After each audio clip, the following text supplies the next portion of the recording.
Hi, this is Dr. Lisa Oldson, physician and founder of Smart Weight Loss Coaching. I'd like to briefly say thank you so much to our regular listeners who follow the show and tune in every week. My team and I are incredibly grateful that you take the time to listen in and also to share our show with those you care about. Truly, thank you. Also, if you're serious about wanting to lose weight, I'd love to see you increase your engagement with our podcast workbook. The workbook goes along with episodes number 1 through 50 and propels you to take action to create habits that will help you lose weight and transform your health. It's available through our website at smartweightlosscoaching.com.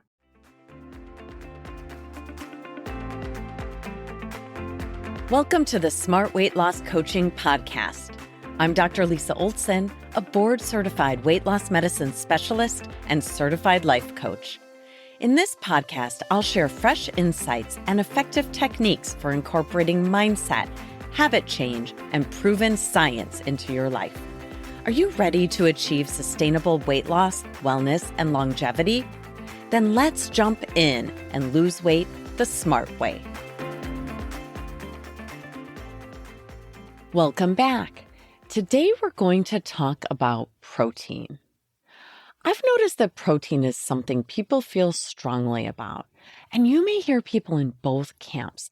Those who say we're getting plenty of protein, in fact, much more than we need, and others who say we should double or triple our protein intake in order to fuel our muscles and help regulate appetite. So who's right? Let's dig in and find out. You may be wondering, what exactly is protein and why does it matter? Protein is made up of building blocks called amino acids. We need protein to build and repair tissues in our body, like our muscles. What you may not know is that protein is important for all cells and tissues in the body, including our eyes, our heart, and even our skin. So how much do we need? The typical answer is anywhere from 0.5 to 1 gram of protein per kilogram of body weight, though some athletes might suggest you need more. I'd be happy to translate grams per kilogram into more manageable terms for those of you who don't regularly use the metric system. So, if you'd like to do that calculation with me, pull out your phone calculator and let's give it a go. If you're taking a pass on the math, no worries. Hang tight and we'll get right back to food in just a moment. You can start by entering your weight in pounds. I'll use an example of a person who weighs 200 pounds. Now divide the number by 2.2 to convert from pounds to kilograms. Using my example of a person who weighs 200 pounds divided by 2.2, that gives me 90.9 kilograms. I'll just round up and call it 91 kilograms. Now remember, I mentioned that the standard guidance says we need about 0.5 to 1 gram of protein per kilogram per day. So for my 200-pound person, let's take 91 kilograms, multiply that by 0.5 gram per kilogram, and the answer is this person needs just over 45 grams of protein at a minimum. If, however, we're aiming for 1 gram per kilogram of protein per day, then a 200-pound person would need 91 kilograms of protein every day. The target range for this person is anywhere from 45 to 91 grams of protein per day, or approximately 15 to 30 grams of protein per meal if you're dividing that up equally between 3 meals per day. All right, for those of you who are tapping out on the math, come back to us now. The average American is currently eating about 100 grams of protein, which should be more than enough by any standard. In fact, most people would do beautifully with anywhere from 50 to 100 grams of protein per day. So if most of us are getting enough or more than enough protein, why is it so popular to push hard on protein for weight loss? It's not because we have dramatic new data about protein that says we need more. To some extent, the protein buzz is more about what's trending in food marketing than any magical new benefit of protein in our diet. Keep in mind that high-protein ice cream is still ice cream. Adding protein doesn't change it from a dessert to a health food. Here are a few fun facts about protein that might inspire you to pay attention to how much and what kind of protein you eat. First of all, did you know that after metabolic or bariatric surgery, we instruct people to eat their protein first at each meal because it's the most important nutrient for their healing and their health? After finishing their protein, we have them tackle their vegetables, then fruits, then healthy fats, and if there's any room left, they can add in some more carbs. But often, people are full enough from the protein and veggies that they stop there. And that's a helpful part of losing weight after weight loss surgery. We might all consider turning our focus toward protein and produce first. I find that's helpful for weight loss. It's not that carbs are forbidden, they're really not. But when we lead with protein and produce, we fill up on the most critical nutrients to fuel our body. Here's another fun fact. Front-loading our protein helps us eat healthier and helps us to eat less throughout the day. We're much less hungry later in the day when we have a high-protein breakfast. In contrast, having a high-carb breakfast, like muffins or cereal or bagels, will leave us feeling hungrier as the day goes on. So if you're working on weight loss, focus on foods higher in protein and lower in carbs in the morning. Eggs are an obvious choice, coming in at 6 grams per egg. You might also consider plain Greek yogurt with some fruit, nuts, and seeds. A serving of Greek yogurt contains an impressive 15 grams of protein. Steel-cut oats are my favorite this time of year, and they'll provide 5 grams of protein per serving, plus more if you top them with some nuts, seeds, and fruit. People love to debate the right kind of protein for optimal health. This is where I encourage you to let common sense prevail.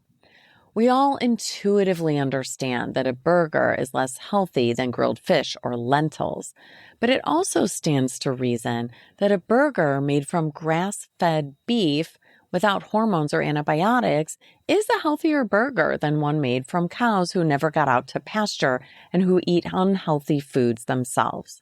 Here are a few other things to consider.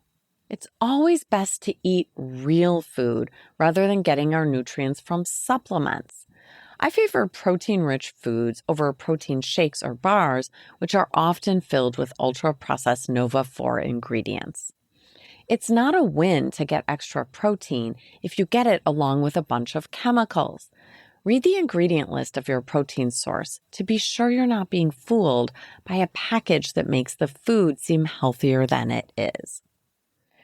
Vegetarians and vegans can easily get enough protein. There are so many healthy sources of protein that we can find in plants. Personally, I'm a plant-forward eater. I'm not fully vegan or vegetarian, but I aim for more plant sources of protein than animal sources. I find that flexitarian approach is the easiest for me. But you do you.